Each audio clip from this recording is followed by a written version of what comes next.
Could your consciousness be uploaded after death? The ethics and paradoxes of digital immortality. What if death was no longer an inevitability? What if instead of ceasing to exist, you could continue in a different form, not as a body of flesh and blood, but as a digital consciousness, preserved in an artificial system, free from the limits of biology, disease, and aging? For centuries, humanity has searched for ways to cheat death. From the earliest myths of alchemy and the philosopher's stone to the religious promises of an afterlife, we have never been satisfied with the finality of existence. We have built pyramids and mausoleums, written epic poems, and carved our names into stone, all in an attempt to leave something behind, something that lasts beyond the fragile nature of the human body. But now, for the first time, we are approaching a possibility that is not mystical, not metaphorical, but technological. What if you could be uploaded? The idea of transferring a human mind into a digital system, whether it be a computer, an artificial intelligence, or even a robotic body, has fascinated scientists, futurists, and philosophers alike. In theory, if we could fully map the human brain, replicate every synapse, every memory, and every neural connection, we could create a perfect copy of your mind, one that could exist independent of the biological body. But would it really be you? Or just a highly sophisticated simulation? A digital reflection of your former self, believing it was still you, but missing something intangible? And even deeper than that, if this technology ever becomes possible, should we even pursue it? The science behind digital consciousness. How close are we? At the core of this discussion lies the biggest question of all. What is consciousness?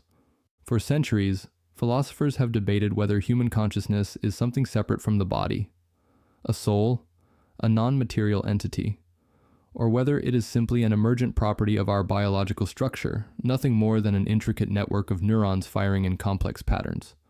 Modern neuroscience leans toward the second view. Consciousness, in this framework, is a computational process, one that emerges from electrical signals within the brain. If that's true, then in theory it should be replicable. Just like a computer program, the mind could be extracted, stored, and rebooted in a different system. But could it really be that simple? The field of whole brain emulation is actively exploring this possibility. Researchers at institutions like MIT and the Allen Institute for Brain Science are already working on mapping the human brain at an incredibly detailed level. The goal?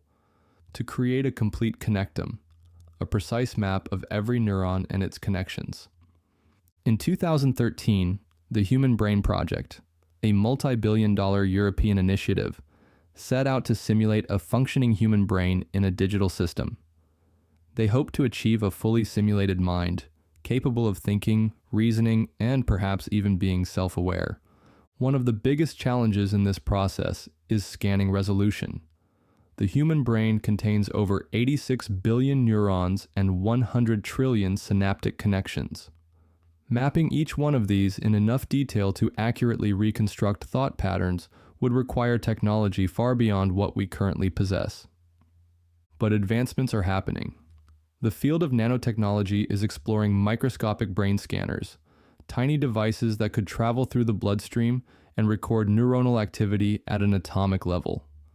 AI-driven machine learning is being developed to simulate brain-like networks, training artificial systems to mimic human cognition. Perhaps the most controversial effort so far has been that of Nectomy, a startup that claims it can preserve brains so perfectly that they could theoretically be scanned and uploaded in the future. The catch? The process requires the subject to be euthanized. The brain must be preserved at the moment of death to avoid any loss of data, raising profound ethical questions. Would you be willing to undergo such a process, knowing that your biological life would end, with only the hope that your mind would continue in a digital form? The ethics of living forever in a machine. Even if we solve the problem of continuity, should we? The ability to upload a mind would introduce profound ethical dilemmas.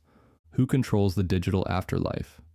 If corporations or governments control the servers where human consciousness exists, Would they have the power to alter memories, modify thoughts, or even delete people from existence? Would digital beings have rights? If an uploaded consciousness exists inside a machine, would it be treated as a human? Could it own property, vote, or be held accountable for crimes? Would deleting it be considered murder? What if uploaded consciousness could be copied infinitely? Would that person exist in multiple places at once? What if two versions of the same consciousness developed separately? Would they remain the same or evolve into entirely different individuals? And perhaps most terrifying, what if it wasn't paradise, but a prison?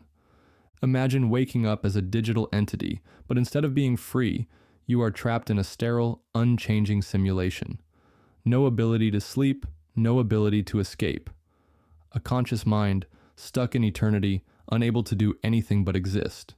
Would immortality in a machine be a gift or a nightmare?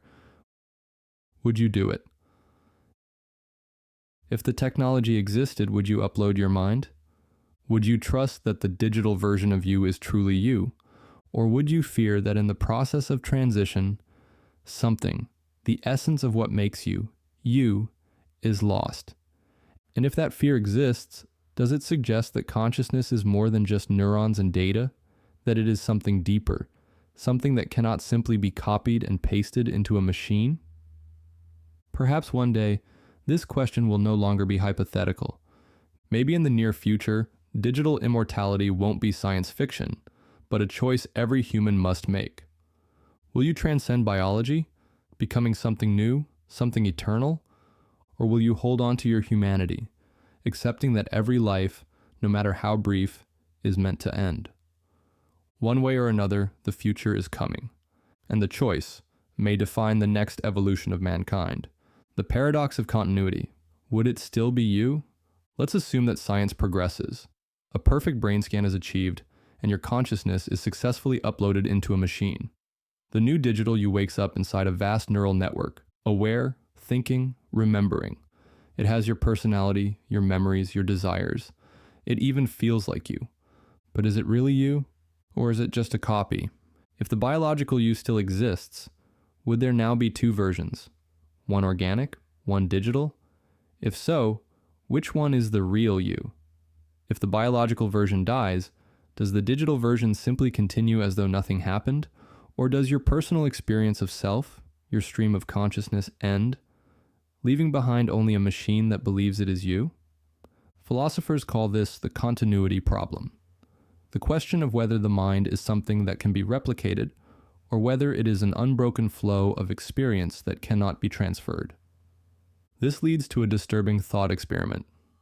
If someone could create a perfect copy of your mind while you were still alive, would you consider that being to be you? Or just an identical clone with your thoughts and memories? If you hesitate to answer, then perhaps there is something more to consciousness, something that goes beyond just data and computation. And if that's the case, could digital immortality ever truly preserve you?